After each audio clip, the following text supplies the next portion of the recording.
Hey, welcome to Ministry with Eyes Wide Open. You caught me doing a little church maintenance. And this is kind of a continuation of a topic we've already discussed. This is on the hats that you're going to wear as a pastor. So we've already acknowledged you've been called to be a pastor, which means you're going to shepherd the congregation that God leads you to.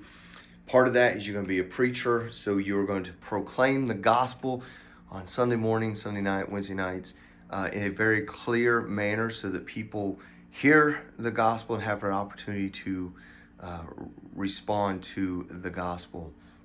But there's other things that you're going to do beyond pastoring and preaching. One of them, you're going to be a teacher. And so you need to be a student of the gospel so that you can teach it in a very learnable way for your students.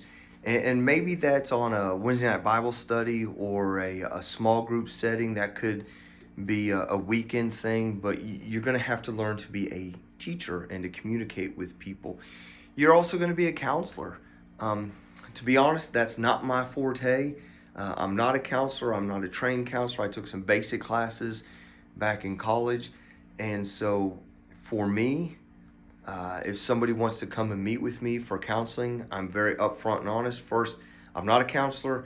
I'm going to meet with you one, maybe two times, and then I'm going to point you in the direction of a licensed professional Christian counselor that can specialize in the area that you are needing.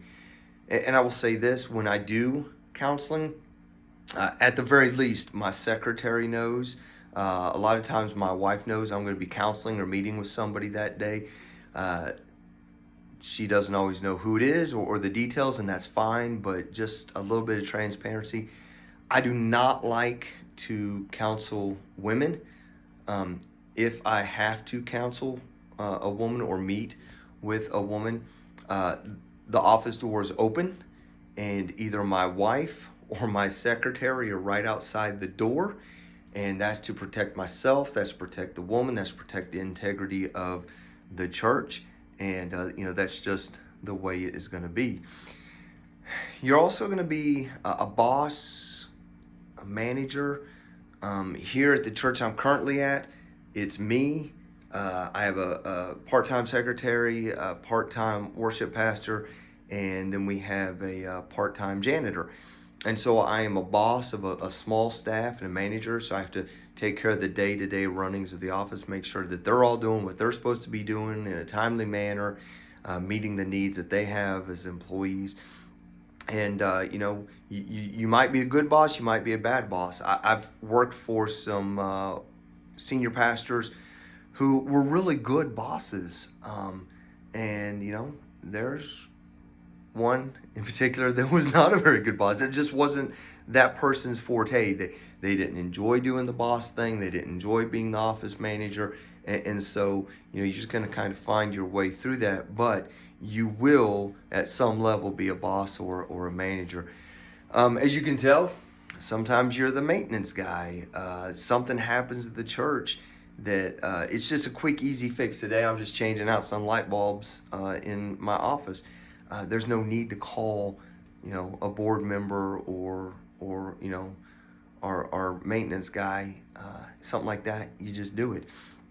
A van driver. So we have a 15 passenger van, and so when the youth goes somewhere, where our senior citizens go somewhere, a lot of times I just volunteer to drive it. I can do that. We also have a minibus. I cannot drive the minibus because I do not have a CDL, and so legally I cannot drive that. IT.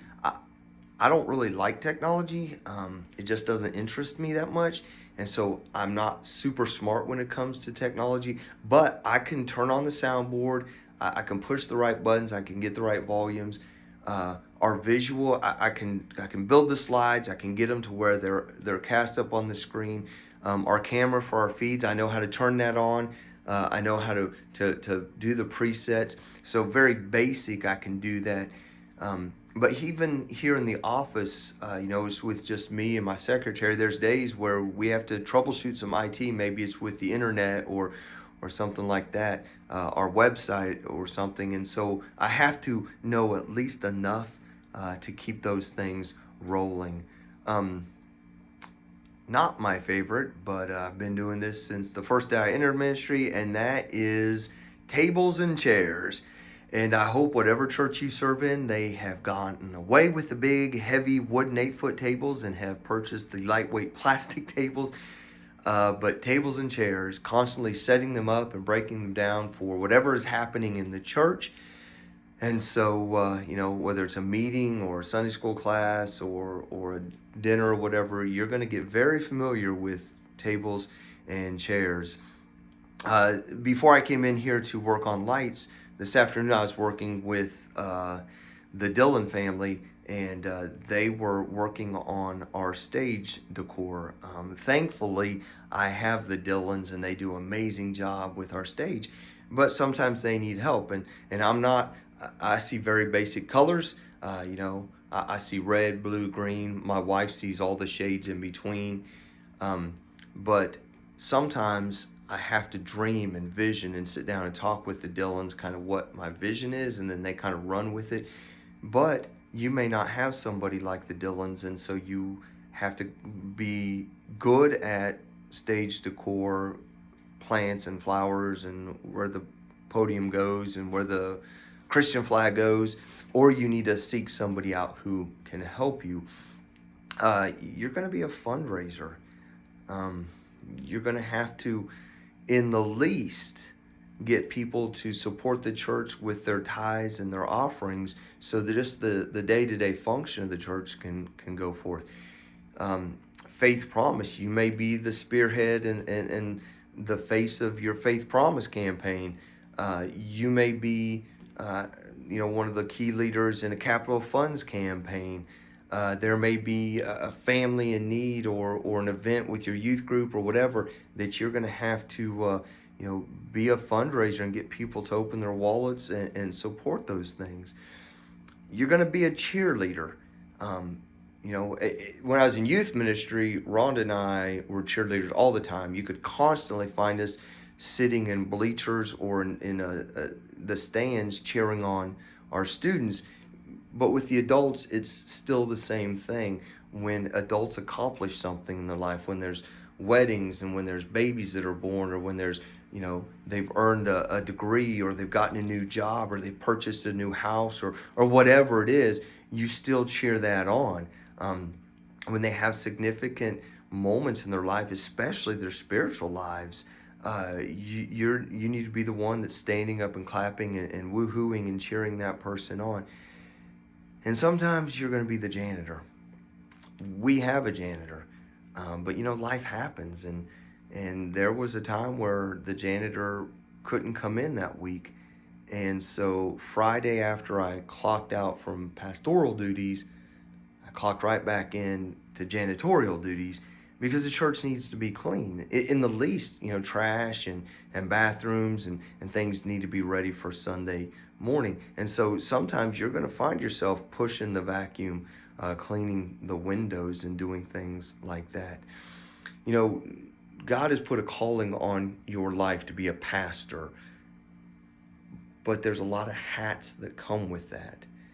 And being a pastor is about servanthood, and all those hats that I just listed and all the other hats I haven't even talked about, those are about servanthood. So, changing a light bulb, I'm serving the church. I'm serving myself because it's my office. Pushing the vacuum on Friday night is serving the church and any of our guests who would be coming into the building, that it's a nice, clean, fresh building. Fundraising, you're serving whoever you're helping raise funds for. As a boss or an office manager, you're serving your staff. So don't ever be too prideful, too arrogant, too egotistical, not to put on some of these hats and serve the people around you. Hey, I love you, and may God bless you in your ministry. I got to get these light bulbs changed so I can see what I'm doing. Have a good evening.